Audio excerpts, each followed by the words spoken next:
Hello everybody and welcome to another Team Top Deck testing video. We'll be running through a friendly league today, because I want to get like 5 more leagues under my belt before I move back into competitive. I'm not made of money and I'd like to farm up a little bit of value.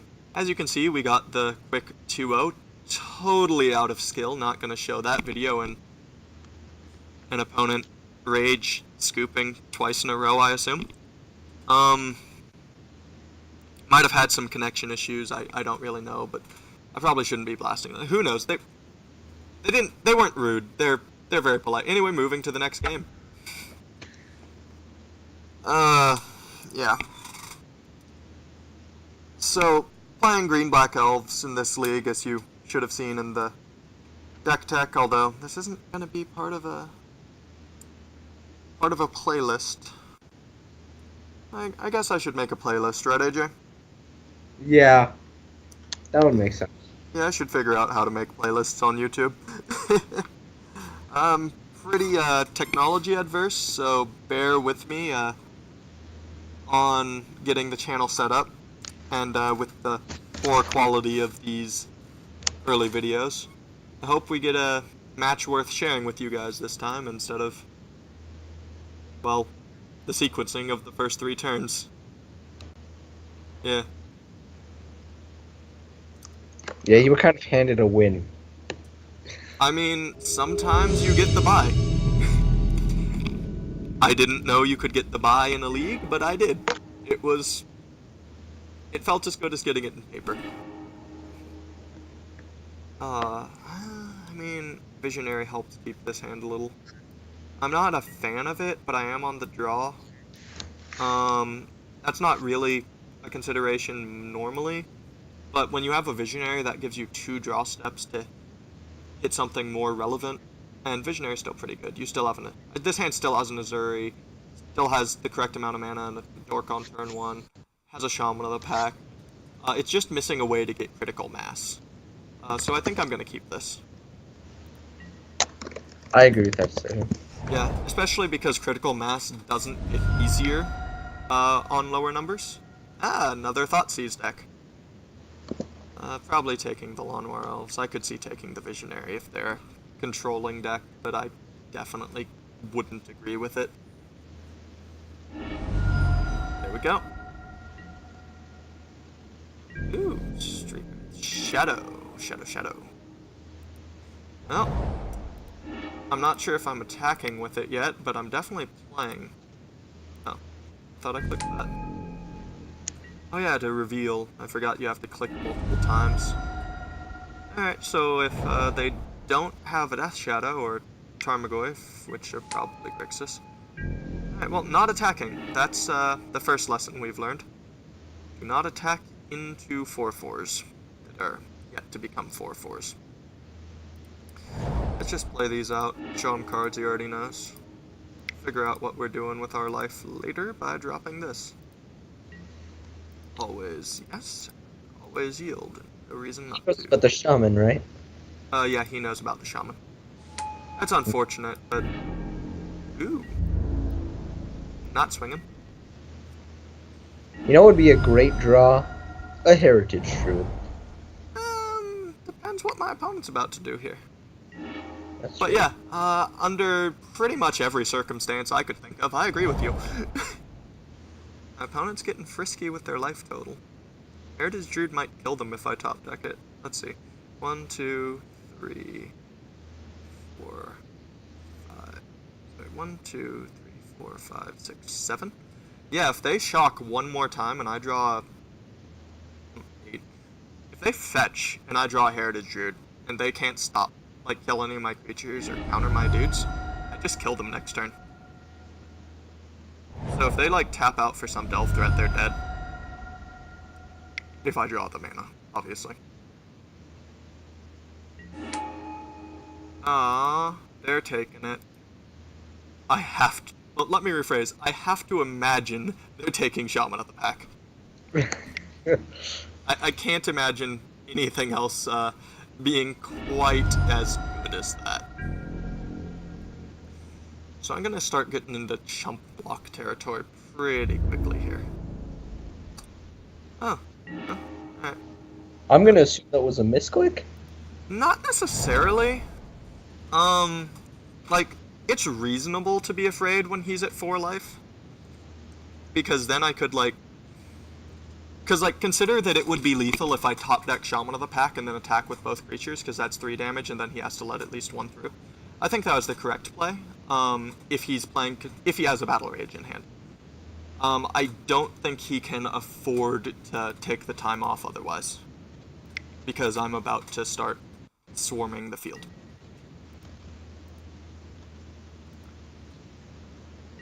Once again, Heritage Druid. Be nice. At this point, I would much, much rather draw into a Shaman of the Pack. Well, yes. I think one is definitively better than the other. I mean, obviously. But yeah. I'm just saying, assuming you don't have the best case scenario. Yeah. Yeah, something I didn't cover in the deck tech. You don't take damage from your mana base in this version, and I really like that. Ooh, so let's see. Do I put more power on the board? Yeah, I put more power on the board so I can push through. For sure. Or more creatures. I'm not too concerned about mana efficiency right now, so let's see. 1, 2, 8. So I have... So he goes block, and I go 1. You have removal in yard. He has to have removal in hand. Like, you have to figure that, right? Yeah, I would play as if he has 2 removal spells. Let's see, because he can go block. 1, 2. See, thing is, even if he has 2 removal spells, getting him to use them now isn't that bad. Yeah, I agree. I think swinging in with the team, because if he doesn't have removal, he's dead. And if he does, I play Dwinnen's Elite.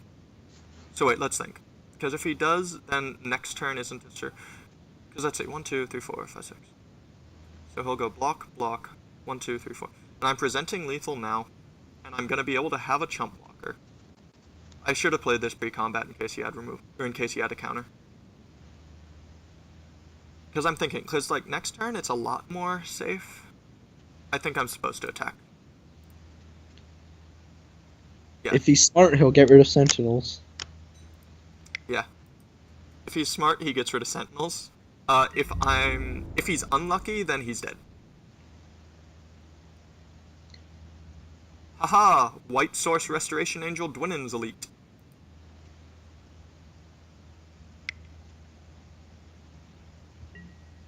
Yeah, there we go. He got down to 2.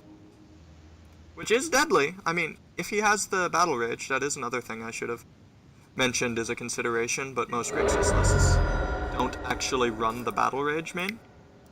If they have the Battle Rage, though, you're probably dying anyway. Yeah, like, well, they had to have Battle Rage plus way to make me lose life before. Now they Normally don't. play against Shadow is I make them have the Battle Rage, and always play as if they don't have it. You're playing an entirely different deck. Yeah, that is correct. You're playing a deck where Teamer Battle Rage is actual removal against one of your creatures. Okay. Okay. Battle Rage is lethal, I'm not even blocking. Like, even if I block, it doesn't stop Battle Rage from killing. Yeah. Oh, he had it. He had it. You don't normally have it. You know what? Let's see how glitchy MTGO can be. MTGO, save me!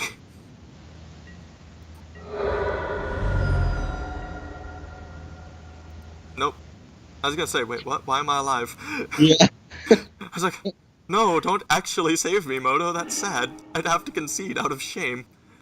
Yeah, so there was the reason not to attack, but I figured it was more likely that he didn't have it than he did.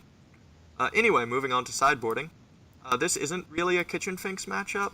This is definitely a Nissa matchup, though. This is really good at stonewalling 1 or 2 threats. And Scavenging Ooze is pretty good at keeping Dredge offline, but it's not... You mean Traverse? Yeah. Given that this is Grixis Shadow, Fatal Push, not a factor. I said in the deck tech you bring it in against Shadow. I mean Jund Shadow, where it can kill more than 1 creature. Well, 2 if you count Snapcaster. I definitely bring in 1 Scavenging Ooze here, though. And it's up for consideration. Kitchen Finks is up to be considered. but I don't like him as much as pretty much anything else. I do still trim one Shaman in this matchup, because you do go down on elves, and that makes him worse. I go down one Nettle Sentinel because I'm not trying to race with the combo in that way. Oof. And what was it? Where's the other? And I go down a Visionary. Because... I would still consider putting in the other skews, but that's me. Yeah, the thing is, if I cut another one, it makes Shaman even worse, and this is definitely a very good Shaman matchup. And, like, Scavenging Ooze is very good, but it's not the end-all be-all of this match. Like, Shaman is better, so making Shaman lethal from higher is normally better. I like this hand. I very much like this hand. It has weaknesses, obviously, but it's pretty good. Let's go turn one off. Merfolk, you won't. Say what? Cavern must name Merfolk, you won't. No balls. I mean, if by no balls you mean not a bad player, you are correct. Inquisition, depending on his hand, he'll either take Archshoot or Elite. I'd definitely take Archshoot if I was him. That would be... Actually, there's consideration that if he didn't take it, that I'd play an Elite instead anyway. Or the Scavenging Ooze. Well, he took the Skews. There's consideration I play Dwinnen's Elite here. And especially now that I've drawn that. Just because he's more likely to be able to turn on Fatal Push early than he is later. Yeah. So right here, I prefer going, he also, it's worth noting, probably has either Anger of the Gods or a, what's it called? Either has Anger or Kozilek's Return. So that is something I have to worry about, but they normally don't play more than one or two. And having played the deck in paper a lot, you kind of need that at some point, so in paper I'm considering upping that count. But it's not so he might have done that, is what I'm getting at. Is I play that deck, I've considered upping the count, he's probably considered up, or she has probably considered upping it, so it is something I'm concerned. It is reasonable to be concerned about. Sorry about the stuttering there. Had a tongue feels weird. Oh. That's fine. Even if he takes the Archdruid, in this matchup, I'd rather have the tokens. And now I can even, well, I would not play anything, I would just swing out. The problem in this matchup of doing that is you're on a crunch. Like, if he plays one creature, then I don't get to keep attacking, if I don't play out. But then you will literally lose to Anger. I'm already in a position where I'm not beating Anger of the Gods. Like, if he goes Anger, which is normally, once again, even in the GP list, I believe it was a one of. But if I play these out, I'm actually in a pretty good position to keep swinging past. The problem is that green-black, you say, when you play green-black as opposed to green-white, that sweepers are just going to kill me most of the time. You're kind of fearless in that sense. Like Fearless Dredge plays no Grave Hate, or anti-Grave Hate. This is kind of like that, in that you don't get to play around that, unless you have a hand that lets you. Playing this out pre-combat just to help me F8 through. Obviously, it's better not to. Because, you know, wait on your decisions. But yeah, now I have a lot more pressure set up on him. Like, once again, I could lose right now to a sweeper. But if he doesn't, I have a pretty good chance of beating him to death. It's also forcing him to use the sweeper now if he has it, but that's not saying much when I'm dead to it. No, he could have Kozilek's Return. Oh, yeah. See, right now, I wouldn't be able to keep swinging. That's fair. Now, I might be able to. I was playing around the more likely possibility than the other. The sweeper is still a concern, mind you. 2. Now, let's make sure I did the math right last turn. 1, 2, 3, 4, 5, 6. Yeah, that's still. Okay. He has 2 removal spells. Even if he does, I have a 2/2 and a 1/1 on the way. Yeah. That I don't necessarily need to play. Although I'd like to keep his discard turned off. Nope. Nope. Don't have it. Don't have it. Ah. Okay. So right now I have to figure he doesn't have a sweeper, but I also have to figure that I don't need to play my Dwinnen's Elite. Yeah, I don't think you need to. Because Just let's run through the scenarios here though, because he could have a Snapcaster Bolt, or he could have Push, Snapcaster Bolt, Block. I have to play it because if he has removal spell plus Snapcaster, or if he had a push, he would have done it already. not necessarily, because there was no reason to keep himself at above 1. So that is a consideration, though. So let's see. Snapcaster. Well, there is kind of, because... And, like, even if he goes land...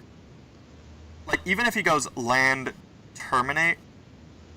So, terminate, block... Yeah, you might be right. You're probably right there. Alright. So let's see. Just always curious. Hey, there's what you want to do on turn 2. Let's see. It might be worth it to shave a Heritage Druid. I really don't like shaving Heritage Druid. I'd sooner shave another Nettle Sentinel. Heritage Druid just lets you get out ahead so fast. I'd consider it more on the play than on the draw. But definitely not on the draw. This card lets me explode out of nowhere. It also is just an awful top deck. That's not necessarily true, as you saw in the last match where we kept hoping I would draw Heritage Druid, like on turn 3, turn 4, late game. Yeah. Well, the turn 3 or 4 I wouldn't consider late game, though. In this deck, it might as well be. You've normally either won or lost by then. And the rest is just... So there's some consideration on the draw to being more controlling, but I don't think that's with Scourging Ooze, so I'm considering Kitchen Finks. Let's see. If I brought in the Finks, I would be dropping... Yeah, I don't really like changing up very much right now. Yeah, I think I'm going to keep it the way it is. I might drop a Nettle Sentinel for a Finks, but... I think I'd rather have the combo potential when I get the extra card. And less speed. Oh, one of these hands, eh? Have a lot of these hands. These are the hands that... The way I like to look at it is this is what you've signed up for when you chose this deck. You've signed up for, if I get discarded, things can go very, very wrong, but if I don't, I'm about to explode out the gates. You've also got to factor into this... Well, I'd also have to draw land, or hope to go off on turn later. But you also have to figure, I'm playing Elves, discard is worse against me than normal, because I'm capable of just spewing my hand onto the table and making it dead pretty quickly. Like, I like this a lot less, because he's also on the play, which is when you would bring more discard in if you were going to. Or, like, not bring it more in, but, like, keep more in. And he definitely has Collective Brutality, I'd imagine, which is pretty good against me and this hand. But I think this is just what you've signed up for when you've chosen Elves, is the 1 land, Mana Dork, and if you draw a land, you explode on turn 2, if not on turn 3. And you kind of just hope for the best. It's not the kind of hands I'm excited to keep, but these are like the hands that you have to keep. This is every card you want to see. And I'm getting discarded, taking the... No? Alright. I'm getting Fatal Pushed. I cannot be optimistic. I refuse. It's bad for your pores. You could also be bolted. I mean, they play less bolts than pushes. Hey, land. And? You just said you couldn't be optimistic. I mean, Yeah, so I'm gonna be optimistic that they're using their removal spell that's better against Lawn War Elves than it is, and saving the one that's better against Archdruid and Imperious Perfect. I'm assuming that they're using the removal spell I would like them to use less. I'd rather get this bolted than pushed, because if they bolt it, then their push might have a harder time killing the creatures I care about. I'm still pessimistic. Oh, AJ was right, it's getting bolted! It's getting bolted! I'm so lucky! Oh, it's pushed. No? No? Something else? Gurmag angler me? Gurmag? With that many cards in the grave? Doesn't make it. Sorry, I thought, for a second I blinked. I thought that was a Thought Scour. Oh, Oh, nope, we're Nightmare Scenario. Nightmare Scenario. Alright. oh man. Yeah, Collective Brutality equals good against us. So this turn, we play a 1/1 for 1 and pass the turn on back. Oh boy. And if he doesn't... So I'm gonna... Actually, I think the Imperious Perfect is the last thing. No, with this card, normally it'd be the last thing I'd play here. Happy to see them tapping out. Not happy to see what it might mean. It's gonna pass the... That's all we do now. So now we're just casting stuff.